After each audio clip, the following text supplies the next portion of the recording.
Hi friends, this is your pal Scott Garibay, and today we are going to talk about Dungeons & Dragons' brand new D&D adventure book, Dragon's Delve, which is the first official 2024 core rulebooks adventure, something that was designed 100% under the new 2024 core rulebooks and the new adventures. Now, I thought this was going to be different. Like 2024 core rulebooks was supposed to be kind of like a huge change for the community, but it's turned out to just be, it's just 5th edition. Like, I can't believe Hasbro has been able to do that, but it's just 5th edition. So this is just a new 5th edition adventure. Historically, it has some importance, but I don't think functionally it's going to function as anything but a 5th edition. And I am shocked that Hasbro was able to do this, to do brand new core rulebooks and not acknowledge a new edition. That is incredible. And I just wanted to take a moment to say I think it's incredible. Spoilers for Dragon's Delve here, specifically for the Baker's Doesnt adventure. All right, so today we're going to look at the Baker's Doesnt adventure. It's the second adventure in the book, and it is specifically for 3rd level characters, and it is really unusual, and I would even say bizarre. Okay, so what is it? Why is it so different than a regular Dungeons & Dragons adventure? So first of all, what is it, and then what do we think of it? Okay, what is it, and what do I think of what it is? All right, so what is it? So the story is pretty simple. The players are in a town that has a nice pastry shop. The pastry shop has delicious pastries that they can buy and eat, but all of a sudden the pastry shop burns to the ground. Now, the reason this happens is Forge Fitzflower has a gold dragon wormling that he uses to fire the ovens and actually cook his pastries. But his gold dragon wormling accidentally burns down Edith's shop, and at that point gets flustered and runs away into the forest.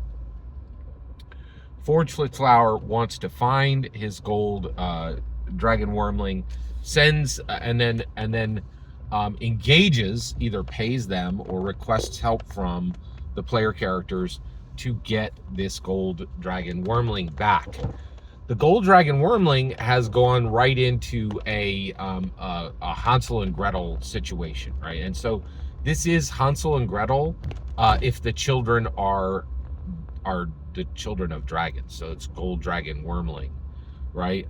So it's a hag who has a candy house, and its intention is to eat this gold dragon wormling, right? So the player characters then find this candy house in the middle of the forest, have to overcome the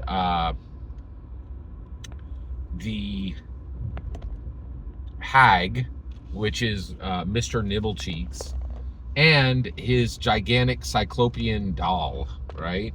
And so there's some combat, and the whole point is that the player characters have to rescue this gold dragon wormling. The other point is Dungeons & Dragons. They really want you to put dragons into your game. The problem is adult dragons are so deadly that they can't, right? So they have to have these adventures with wormlings so that you don't get slain every time you come across a dragon, or a player character doesn't. It is problematic because I don't think these really function very well. You just don't get the same energy from a gold dragon wormling as you do from a gold dragon, right? Like, the stakes just aren't the same. So I will say this: I don't like any of the adventures featuring wormlings. I think it's very problematic. We want to treat them as powerful, but they're really just children, and I think the message is very mixed, right? So I didn't like that aspect of the adventure. What I did like about the adventure was how different it was, and the ramifications of the adventure. The adventure has the most unique art style I've ever seen in any Dungeons & Dragons product. It literally doesn't fit with all the art in the rest of the book. It's shockingly different. It looks like it should come out of a golden book for children, right? And that's what it's there for. This is an adventure that has really been designed to be run for children, human children, between the ages of 6 and 12. But there is no acknowledgement of that. Dungeons and Dragons still has a 12 and up indicator, and Dungeons and Dragons has never made any official Dungeons and Dragons canon book product for anyone below the age of 12. And I think they're doing this so that they can do it sideways. I don't think they want to, they really do not want to make a D&D light. But this product demands a D&D light. It literally, I think in order to run this product, you need to throw away 80% of all the rules for Dungeons and Dragons. Now, I'm incredibly equipped to do this, right? And the reason why is, I cut my teeth on index card RPG, and I have, I've created a 1 hour, I run 1 hour Dungeons and Dragons. I've done a ton to get ready, to be prepared to do what's necessary, right? To run a massively reduced rule set in Dungeons and Dragons. But I think this is very difficult for most people. And like, for instance, Game Masters did a review on this, and he was like, we would just skip this. Like, he was like, his group would skip it. I think that's a little sad. I think it's sad, but I do think that's the case, right? Like, when grognards, when grognards actually experience this, they're not going to know what to do with it. And they're certainly not going to be capable of shifting the rules to run it, which is very sad.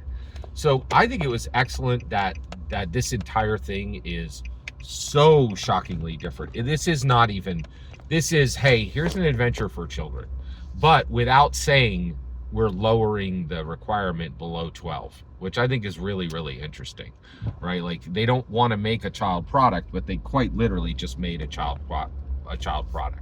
I don't think you would really ever put this in front of adults to play this, right? Because because of the art style. The art style looks like it came out of a children's book. It's I think it's a huge swing. It's a huge risk. And I think one of the reasons why Dungeons and Dragons is taking huge swings and huge risks right now is they have to, right?